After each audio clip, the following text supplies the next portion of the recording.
I remember the last dose of morphine being 2 shots. I remember the nurse telling me that this would be the last dose.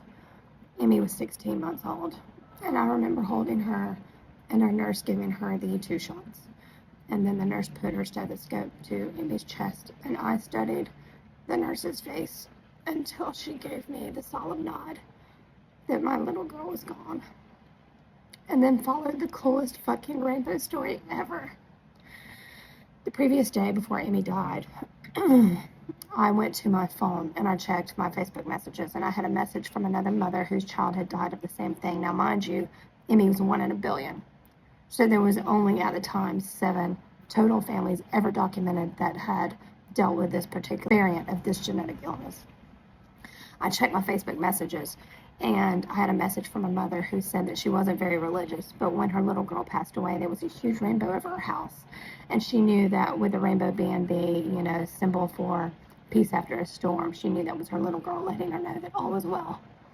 And so I'm reading this message, and another mother called, another mother of another kid who had passed away. And I'm talking to this mother on the phone. I'm reading her the message. And I walk out of our hospital room and down the hall to a huge window, and I look up and there's a rainbow in the sky. It's a beautiful sunny day. And I was like, girl, there's a fucking rainbow in the sky. And she was like, girl, that's our babies. They're waiting for Emmy. They're like, come on, Emmy, we're ready to meet you. And so the next day, Emmy passed away. And I told the doctor about it, and the doctor said, it makes me want to go look out of the window. And I'm like, no, we can't test that kind of stuff. So I'm sitting in the chair in the hospital room holding Emmy's little body when my father-in-law from out in the hall yells my name, and I already knew. It was another beautiful sunny day.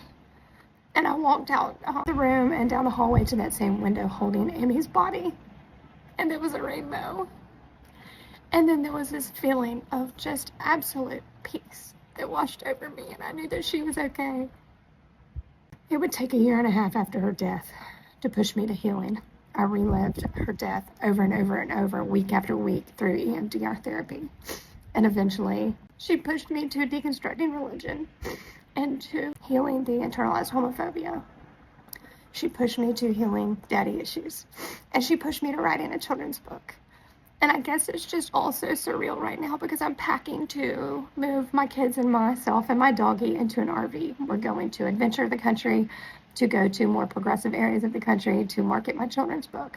I planted this story on my heart. It's a little monster named Froggles, who's different. He gets picked on for being different, and he meets a little girl named Emmy along the way who helps him.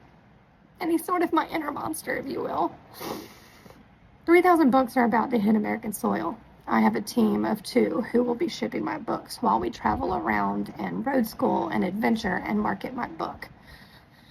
And I'm trying so hard at this content, y'all. I'm trying so hard.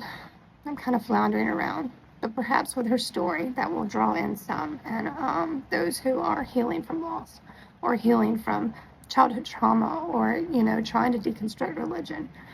I didn't walk this path for nothing. And I hope that by me walking this path and healing from so many different things, that I might inspire and encourage others to do the same. It's not for the faint of heart, but it's well worth it.